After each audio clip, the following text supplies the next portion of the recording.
MSP पर सरकार का नया दावा क्या है? शरद पवार का सरकार को सुझाव क्या है? और किसान आंदोलन से दिल्ली पर आई कितनी ज्यादा मुश्किल?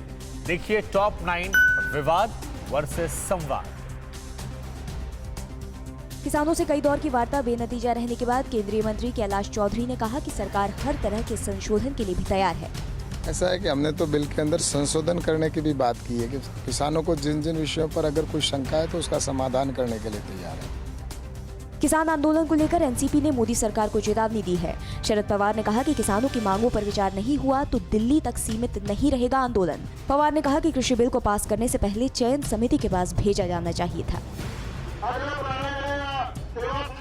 पंजाब के कांग्रेसी सांसदों ने संसद के विशेष सत्र को निरस्त करने की मांग करते हुए 7 दिसंबर को जंतर मंतर पर विरोध प्रदर्शन की इजाजत मांगी है। कांग्रेस सांसदों ने किसानों की 3 मांगों पर सरकार से जवाब भी मांगा है।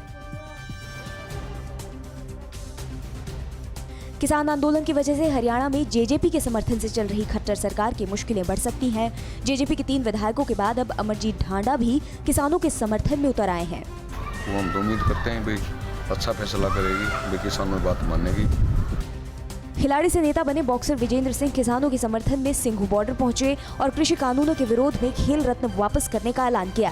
लेकिन जो खेल का सबसे बड़ा सम्मान है राजीव गांधी खेल पुरस्कार, उनके साथ मैं भी सरकार से अपील करता हूँ कि काले कानून वापस लिए जाए, नहीं तो भैया ये लोग ने अवार्ड हम तो ऐसे ही खुश हैं। किसान आंदोलन को लेकर एक्ट्रेस कंगना रनौत ने एक और ट्वीट किया है। कंगना ने लिखा है कि देश में अशांति पैदा कर भारत को बदनाम करने की साजिश हो रही है। भारत की प्रतिष्ठा और व्यापार को अंतर्राष्ट्रीय स्तर पर नष्ट करने वाले एजेंडा लंबे समय से काम कर रहे हैं। देश के दुश्मनों को पहचानने की जरूरत है। डीएसजीएमसी के अध्यक्ष मजिंदर सिंह सिरसा ने बॉलीवुड अभिनेत्री कंगना रनौत के खिलाफ सरकार से कार्रवाई की मांग की है। सिरसा ने आरोप लगाया है कि नफरत फैलाने के मकसद से कंगना ने एक बार फिर किसानों के आंदोलन को खालिस्तान समर्थित बताया है। किसान आंदोलन के 11वें दिन भी टिकरी बॉर्डर पर आवागमन ठप है। एक तरफ किसान, दूसरी तरफ प्रशासन और बीच में मजबूत बैरिकेड की दीवार के हालात हैं। कानून वापसी से कम पर नहीं मानने वाले किसानों की जिद के बाद बॉर्डर के खुलने की सूरत नहीं दिख रही।